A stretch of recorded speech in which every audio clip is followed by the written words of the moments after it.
Deep beneath the sandstone floors of an Egyptian temple, in a crypt so narrow that a grown man has to turn sideways to pass through it, there's a carving that has been quietly driving archaeologists and conspiracy theorists into opposite corners for more than 60 years. In 2025, a wave of new videos surged across YouTube claiming that Grok, the artificial intelligence system built by XAI, had been turned loose on high-resolution scans of this carving, and that what it produced left researchers stunned. That claim spread fast, racking up views, but almost none of the videos repeating it point to an actual paper, an actual statement from an Egyptologist, or an actual transcript of what the AI supposedly said. So before going any further, it's worth being honest about what is verified and what is not. There is no published study, no peer-reviewed paper, and no official statement from the Egyptian Ministry of Tourism and Antiquities describing a Grok-driven reanalysis that overturned or confirmed anything about this relief. What does exist is something almost more interesting. A century-old artifact, a genuinely strange piece of stone carving, a real scientific explanation that most people have never heard, and a viral myth that keeps getting reborn with each new piece of technology that comes along, from black and white photography in the 1930s to CGI reconstructions in the tooth and nail, to AI image analysis today. This is the story of the Dendera Light, what it actually is, why it looks the way it does, and why the human brain is so eager to see a light bulb where there is really a god being born from a flower. The Temple of Hathor at Dendera sits on the west bank of the Nile, roughly 40 miles north of Luxor, and it is one of the best preserved temple complexes anywhere in Egypt. Most of what stands today was built during the late Ptolemaic period, beginning around 54 BCE under Ptolemy the XII. Theach and construction continued well into the Roman era, with emperors like Augustus, Tiberius, and Nero adding their own inscriptions to the walls. That timing matters because it means the temple as it exists now is not a monument from the age of the pyramid builders.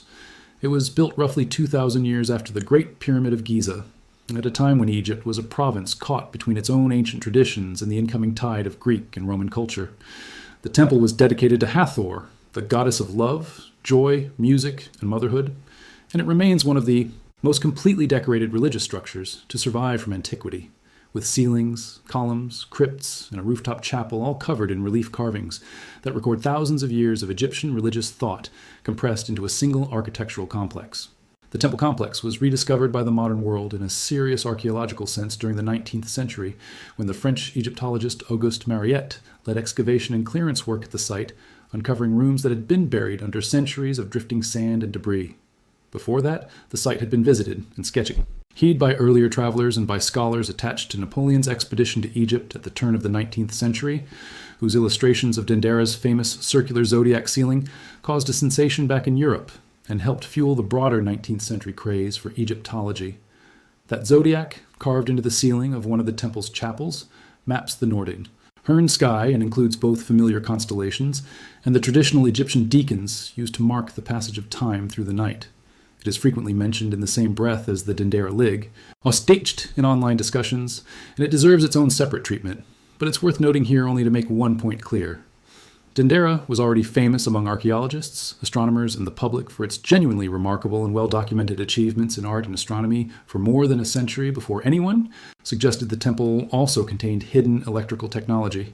The light bulb theory did not emerge because mainstream science was ignoring the site.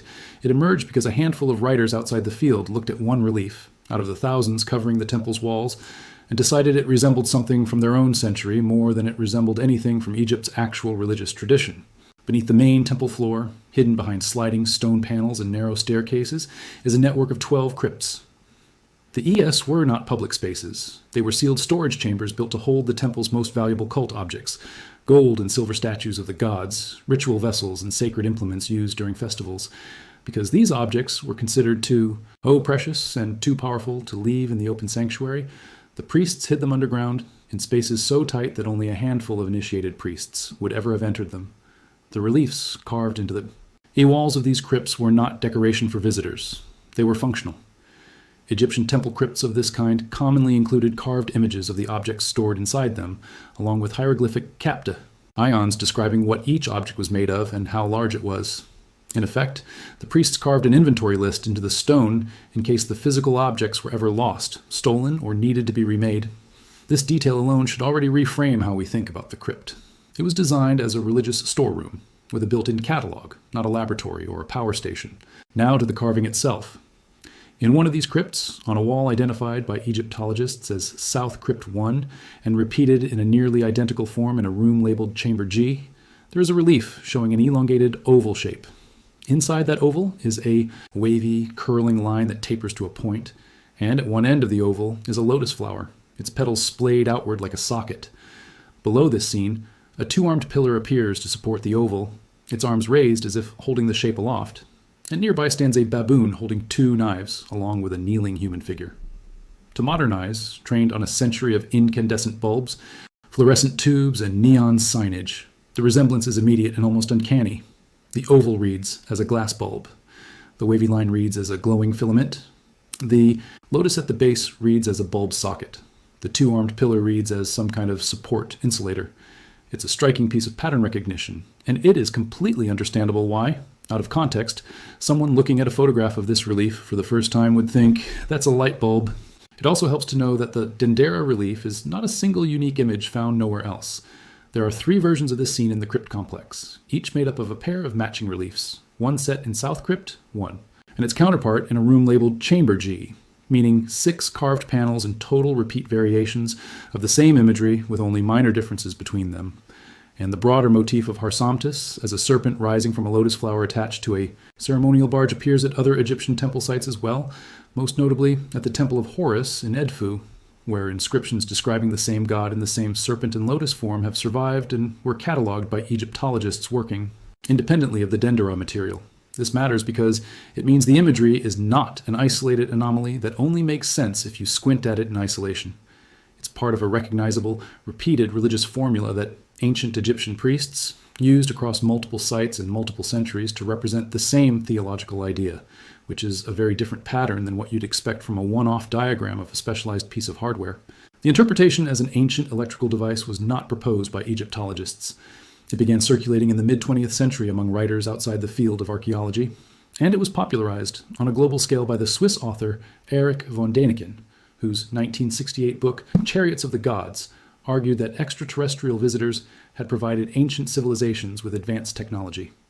Von Däniken returned to the Dendera relief more explicitly in his 1989 book The Eyes of the Sphinx, describing the eye shapes as bulbs powered by unknown energy sources. In the 1980s, 2 Austrian authors, Peter Krasse and Reinhard Habeck, published a book titled Das Licht der Pharaonen, or The Light of the Pharaohs, which laid out what has become known as the electric thesis in more detail: the oval as a Crookes tube-style bulb, the snake as a glowing filament, the lotus as an electrical socket, the wavy, cable-like lines as power cords, and the 2-armed D-jet pillars as high-voltage insulators. Some versions of the theory go further still, suggesting that the temple's underground crypts once housed batteries or generators, sometimes drawing a comparison to the so-called Baghdad battery, a set of clay jars and copper cylinders found in Iraq that some fringe researchers have speculated could have generated a small electric charge. It's worth noting that even the Baghdad battery claim is heavily disputed among archaeologists, most of whom believe the objects were more likely used for storing scrolls or for a chemical process unrelated to electricity, and there is no physical or textual connection between those artifacts and the temple at Dendera at all.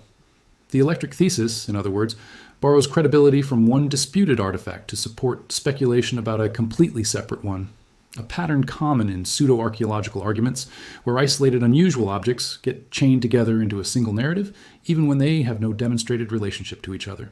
So what does mainstream Egyptology actually say this carving depicts? The key to understanding it lies not just in the image, but in the hieroglyphic text carved directly beside it, something that almost every viral video about the Dendera light conveniently leaves out. Egyptologist Wolfgang Waitkus published a full translation and analysis of these crypt inscriptions in 2002, and his translation identifies the central figure in the oval as Harsomtis, a form of the god Horus, whose name means Horus, uniter of the two lands. The inscription describes Harsomtis as the great god of Dendera, who rises from the lotus flower as a living Ba, whose image is honored by the crew of the sacred day Be, Arch, and whose body is carried by the Jed pillar. Every element in the picture that fringe theorists read as a piece of electrical hardware has a named, textually confirmed identity in Egyptian religious tradition. The oval container is called a hen in Egyptian, a word that Egyptologists connect to the concept of a womb, in this case understood as the womb of Nut, the sky goddess O was believed to give birth to the sun every single day. The snake inside is not a filament, it is Harsamtus himself, depicted as a serpent because serpents in Egyptian religious art commonly symbolized primordial life force, renewal, and the raw energy of creation, before it took a fixed form. The lotus flower is not a socket. It is one of the oldest and most widespread symbols in Egyptian mythology, tied directly to the creation story in which the very first solid thing to emerge from Nun, the infinite formless waters that existed before creation, was a lotus blossom, and from that lotus, the sun god Adam-Ra was born. Depictions of gods emerging from lotus flowers appear throughout Egyptian temple art, on papyri, on coffins, and on amulets, in contexts that have absolutely nothing to do with the Dendera crypt, and long predate it by well over 1,000 years. The Djed pillar, meanwhile, is one of the most recognizable symbols in all of Egyptian iconography, traditionally understood to represent the backbone of the god Osiris and standing as a symbol of stability, endurance, and resurrection. It appears on temple walls, tomb paintings, and funerary objects across the entire span of Egyptian history, almost always in a religious rather than mechanical context. When a Djed pillar, in this specific relief, is shown with 2 arms raised in support of the oval, it is performing exactly the same symbolic function. It performs everywhere else in Egyptian art, holding something sacred aloft, expressing stability and support, not conducting electrical current. The baboon holding knives, for its part, fits an established pattern in Egyptian religious imagery in which baboons appear as guardian figures, often associated with the god Thoth and with protective or ritual violence directed at the forces of chaos, a role that shows up in temple and tomb decoration far beyond Dendera. Taken together with its inscription, the relief is best understood as a visual retelling of a very old Egyptian creation narrative, compressed into a single symbolic tableau. The birth of a solar, life-giving deity from the yet primordial lotus, cradled in the womb-like vessel of the sky, supported by the pillar of stability and guarded against chaos. It's a scene about cosmic order emerging from formlessness, carved in a crypt that stored precious cult objects representing exactly that kind of divine power. It's also worth understanding why the crypt held this particular scene, rather than a random assortment of religious art.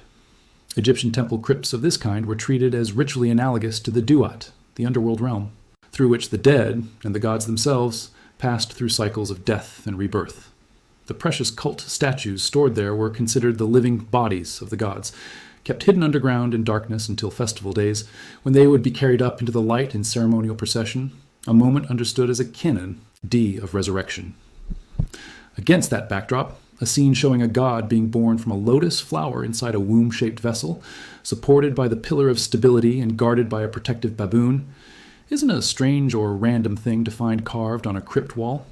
It's thematically exactly why you would expect to find there, an image of divine birth and renewal, placed in a chamber whose entire purpose was to safeguard the physical vessels of the gods until their own moment of ceremonial rebirth into daylight.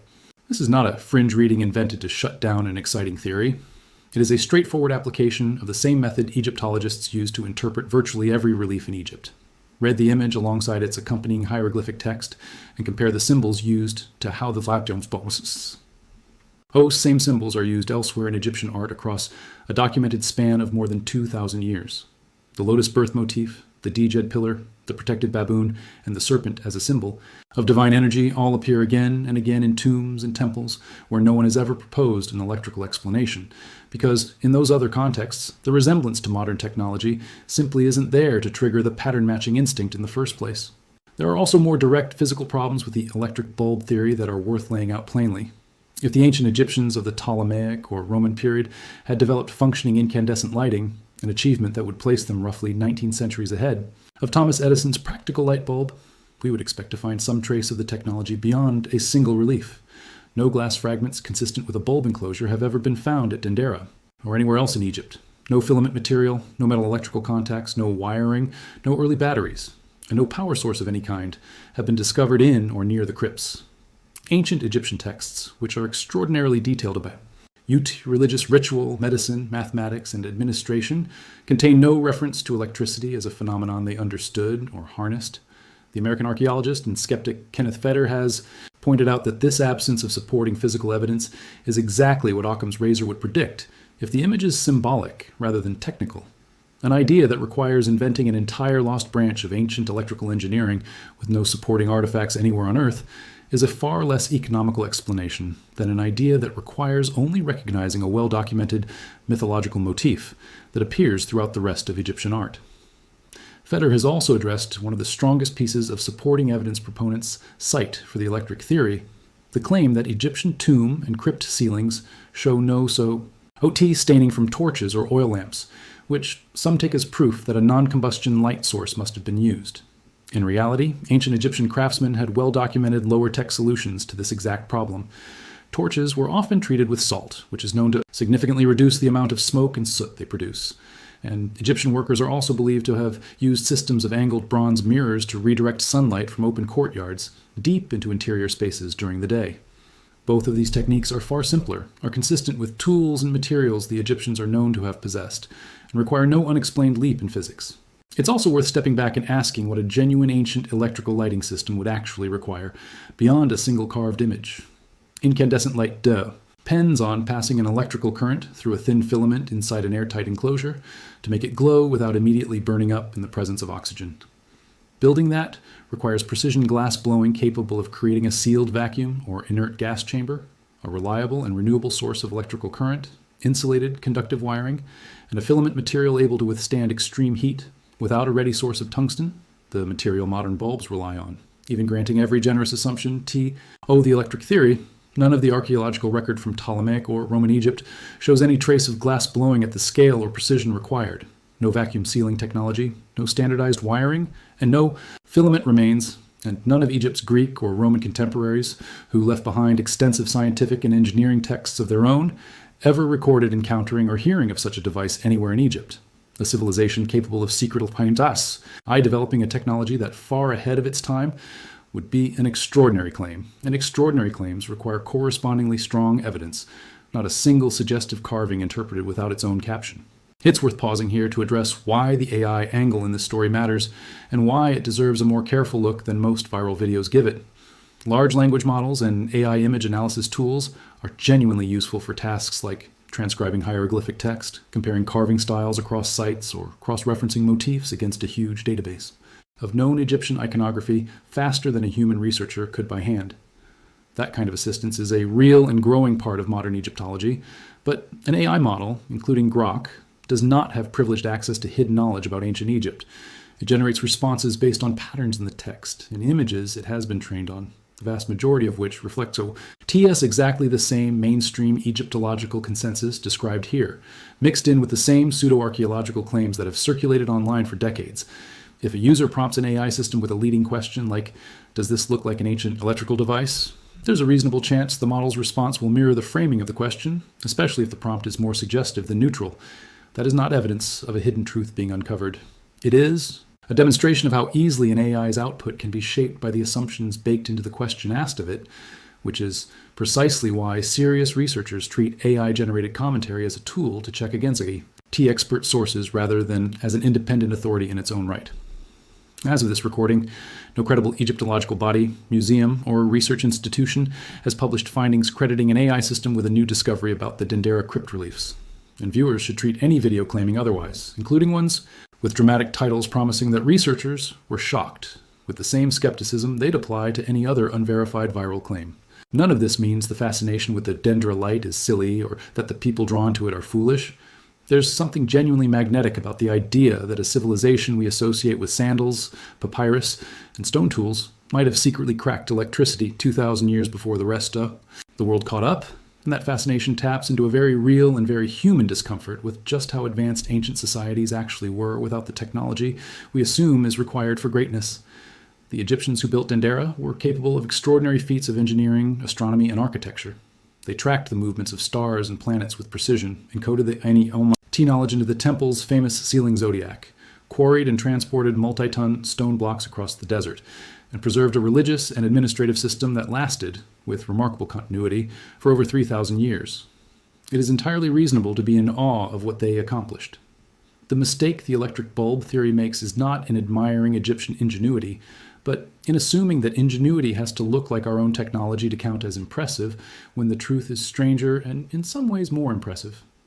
A civilization that built one of the most enduring religious and cultural systems in human history using nothing but observation, mathematics, and an extraordinarily rich symbolic language carved directly into stone, a language so detailed that 2,000 years later we can still read exactly what they meant. A serpent, a lotus, and a pillar to represent, because they were careful enough to write it down right next to the picture. The Dendera Light also sits inside a much larger cultural pattern worth naming directly, the ancient astronaut and lost technology genre that took off in the late 1960s and has never really gone away since, just changed its packaging. The same decade that gave the world von Däniken's Chariots of the Gods also gave rise to popular speculation about the Great Pyramid's construction methods, the Nazca lines in Peru, the Emmy, OAI statues of Easter Island, and dozens of other genuinely impressive ancient achievements that got reframed without solid evidence as either the work of extraterrestrial visitors or a vanished super-civilization whose knowledge was subsequently lost. Each of Defies' theories tends to follow a similar shape. Take a real and often stunning human accomplishment, treat conveno, tie in archaeological explanations as somehow insufficient or dismissive without engaging with what those explanations actually say, and replace them with a more dramatic alternative that requires little in the way of physical evidence, but delivers a much bigger emotional payoff. He Dendera relief fits that mold almost perfectly, and it has proven durable precisely because each new communication technology gives it a fresh vehicle. It moved from grainy black and white photographs passed around in books to television documentaries in the 1990s and 2000s that favored dramatic reenactments over expert interviews, to online forums and video essays in the 2010s, and now to short-form videos built around AI tools as the newest source of supposed authority. The core image never changes. Only the framing device claiming to reveal its secret does. The Dendera Light endures as a kind of Rorschach test for how people relate to the past. Look at the oval and the wavy line without any other context, and the light bulb reading practically assembles itself, because it maps so neatly onto an object nearly everyone alive today has seen 1,000 times. Read the hieroglyphs. Beside it, compare it to a few dozen other lotus birth scenes carved across Egyptian temples spanning centuries, and a different, equally striking picture comes into focus. A culture obsessed not with electricity, but with the idea that light itself, divine, living, cyclical light, was born again every single day out of darkness and water, the same way the sun rose over the Nile every morning of their civilization. Whether that story is carried by an AI model, a 19th century Egyptologist, or a documentary narrator, the stone itself hasn't changed in 2,000 years, and it isn't hiding a circuit diagram. It's telling the oldest story ancient Egypt ever told about itself, order rising out of chaos and light rising out of the dark. If this kind of deep dive into the real history behind viral archaeology myths is something you want more of, subscribe to the channel and turn on notifications so you don't miss the next one. Drop a comment in T below with which ancient mystery you want broken down next, and give this video a thumbs up if you'd rather know the true story than the exciting rumor.